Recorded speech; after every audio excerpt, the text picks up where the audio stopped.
Hey everybody, Matt here. What's going on? How is everybody today? A little change of pace in the weather out there, and I understand that every time I start talking, it's always something about the weather, but I went from like 80 something yesterday to almost 50 something today, so hope wherever you're at, hope you're having the best day possible, hope you're having some fun. As you can see, I am actually inside today, so guess what that means? That means we get to read another page, and I figured on my days off I should read pages rather than discuss about the book or anything like that. But first, I made this today. I bought a 3D printer a few weeks ago and I was just dabbling with it, dicking around, seeing what I could make with it. And I made this. It's quite fun. Charmander. I know not everybody's a Pokemon fan, however, it's kind of fun to actually make things and actually see it come to life. So I'm still messing with it, figuring out what I can and cannot make and how to make things. So bear with me and I'll show you some more other fun creations when that actually happens. So yesterday we read page 3 and he looped finally. He made it down to a vacant few rooms so far that he's seen. And he was just looking around trying to find out where his parents were and everything. And when I last left it, it was an orange blip appeared on the orb. And right now we're going to find out what that actually means. If it means anything, you never know. But please, before we get started on that, I want everybody to hit that like button. Hit the share button.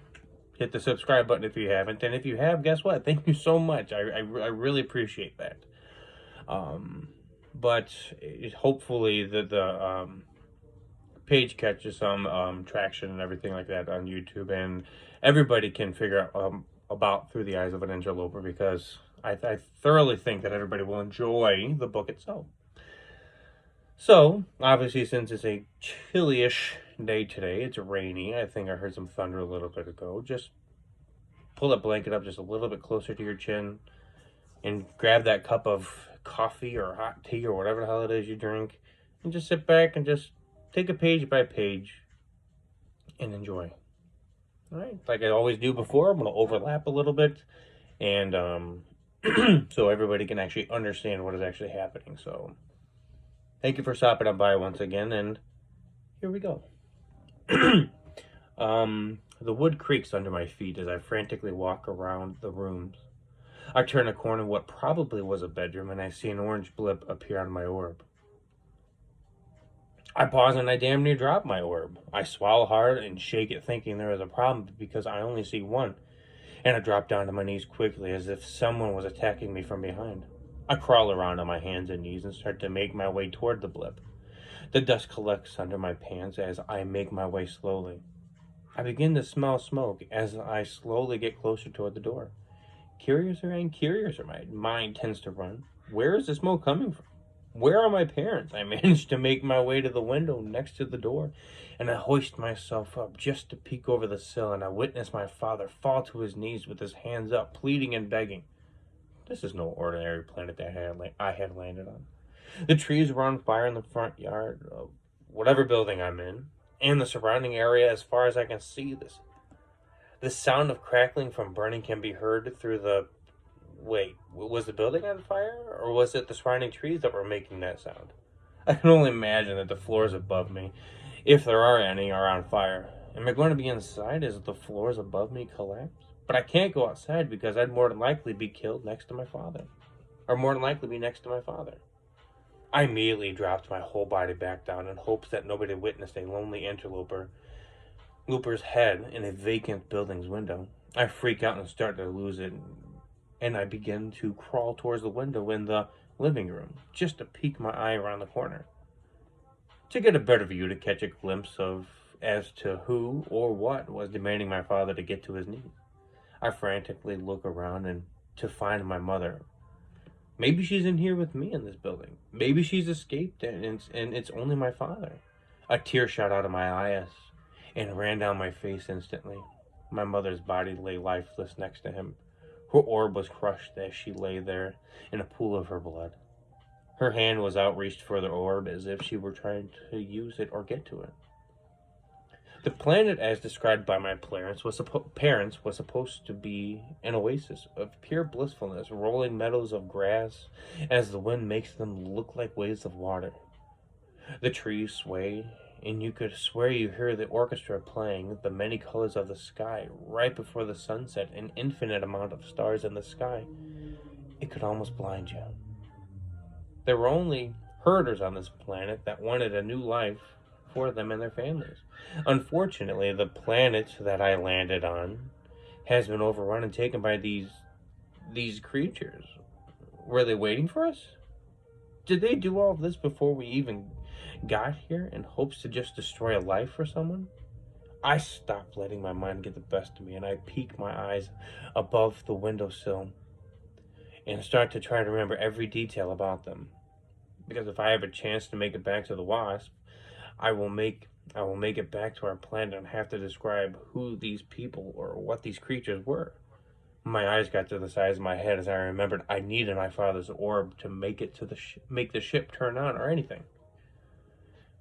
As they leaned towards my father's face, they grabbed the back of his hair and forced their faceless head in front of him, forcing him to look at them.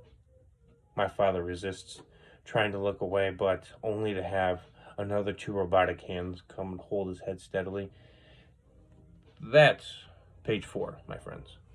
And I, as I'm reading this, I see that the Wasp, I've never talked about the Wasp here, and the Wasp is the ship that they, that is Bamed and his family's ship. It's been passed down, obviously, from generation to generation, but it's quite interesting to see this now. Like I say, it's been a few months since I've read this, and it's kind of fun to go back and see where it all started. For Bamed, that is. So what'd you think? Leave comments down below. Message me. Shit, do whatever you can to just let me know that you've actually watched it. I've seen a lot of people watch the last few of them, and I cannot thank you enough for that. Just please leave your message on what you think of what's just read. Hell, leave comments on all the videos to tell me what you think, what you've read. Or what you've heard, I should say. But just be sure to go hit that like button, hit that subscribe, hit that share button. Tell your friends about it. Shit, pull random strangers aside. It helps, trust me. I want people to enjoy the story for what it is. And I thoroughly think that this is a great story that people need to read. If you have any questions about it, just let me know. And like I think I said before, we have one more month until we get to my birthday month, June. And please hang tight for that one. That one's going to be a good month for everybody, myself included. But please, just give it a chance. I told you before, it's on Kindle, it's on Apple, it's on Kobo, it's on Nook, it's on random other places. If you know somebody overseas in Canada, I think Italy, Germany, Australia, let them know that they have their own type of Kindle kind of thing where they can actually download books. And I want people to actually read this across the world because, like I said, it's a fun book. There's a lot of action in this one, so I think everybody would enjoy it. Thank you for stopping on by. Thank you for taking the time out of your day to watch it. And thank you so much for hitting that button. Tomorrow's another day that I'm off. Guess what's going to happen tomorrow? We're going to read page 5, I think we're on. How are we at here? I think we're on page 5. But I think that if you want to read more, obviously you need to pick up the book. And I know you won't be disappointed with it. So please take care of each other. Please stay safe and sane the best way possible. And thank you for stopping on by. Be sure to look after your neighbors and take care of each other. Bye, everybody.